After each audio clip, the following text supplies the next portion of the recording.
পাবদা মাছের ভুনা তো সবসময় করে থাকেন। একবার এভাবে রেঁধে দেখুন, সবাই আপনার রান্নার পাগল হয়ে যাবে।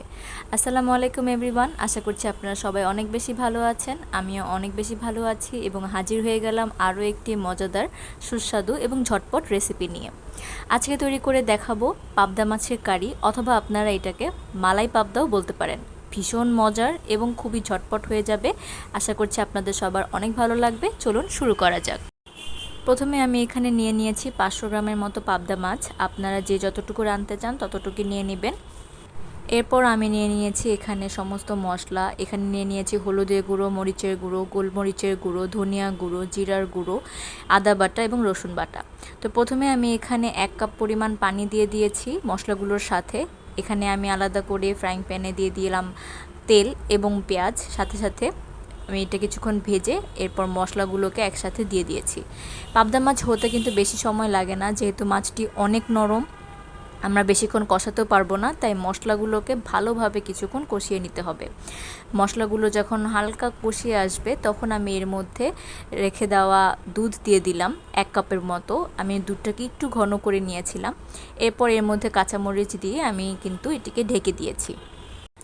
ঢাকনাটি তুলে এর মধ্যে আমি দিয়ে দিলাম 1 চামচ পরিমাণ টমেটো কেচাপ, যেটি বাসায় তৈরি। আপনারা চাইলে কেনাটাও কিন্তু ইউজ করতে পারেন। এখন আমি ভালোভাবে কষিয়ে নিব মশলাটা। আমি আগেও বলেছি এই রান্নায় কিন্তু আমাদের মশলাটাকে খুব ভালোভাবে কষিয়ে নিতে হবে। মাছগুলো আমি দেওয়ার আগেই খুব ভালোভাবে মশলাটা কষিয়ে নিব, যেন মাছ দিয়ে দেওয়ার পর আর বেশিক্ষণ আমাদের অপেক্ষা করতে না হয়।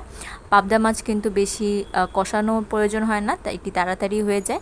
এরপর স্বাদমতো লবণ অ্যাড করে কিছুক্ষণ নেড়ে ছেড়ে আমি মাছগুলোকে অ্যাড করে দিলাম। এখন আমি ঢাকনা দিয়ে ঢেকে দিলাম। মাছ অ্যাড করে দেওয়ার পর মোটামুটি 10 থেকে 15 মিনিটের মতো কুক করতে হবে। তারপরেই কিন্তু রান্নাটা একদম রেডি হয়ে যাবে।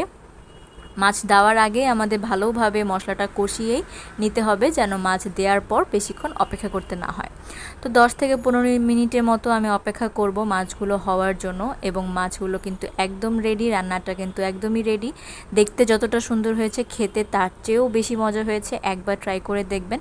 সবসময় একঘেয়েমি রান্না ভালো লাগে না, এভাবে রান্না করলে কিন্তু সবাই, যে কেউ আপনার রান্নার পাগল হয়ে যাবে। এবং এই রান্নাটি যে শুধু গরম ভাতের সাথে ভালো লাগবে তা না, আপনারা চাইলে গরম গরম পোলাওয়ের সাথেও কিন্তু এটি খেতে পারেন। ভীষণ মজা হয়েছিল। অনেক সময় মেহমান চলে আসলে আমরা রেসিপি খুঁজে পাই না, তবে সবসময় দো পেঁয়াজা বা ভুনাও ভালো লাগে না। এভাবে একবার ট্রাই করে দেখবেন, সবাই আপনার রান্নার পাগল হয়ে যাবে এবং একবার খেলে বারবার খেতে ইচ্ছা করবে। তো রান্নাটি আশা করছি আপনাদের সবার অনেক বেশি ভালো লেগেছে। যদি ভালো লেগে থাকে ভিডিওটিকে লাইক করবেন, বেশি করে কমেন্ট করবেন, শেয়ার করবেন আপনাদের ফ্রেন্ডস এবং ফ্যামিলির সাথে। দেখা হবে নেক্সট ভিডিওতে। ততদিন পর্যন্ত ভালো থাকবেন। আল্লাহ হাফিজ।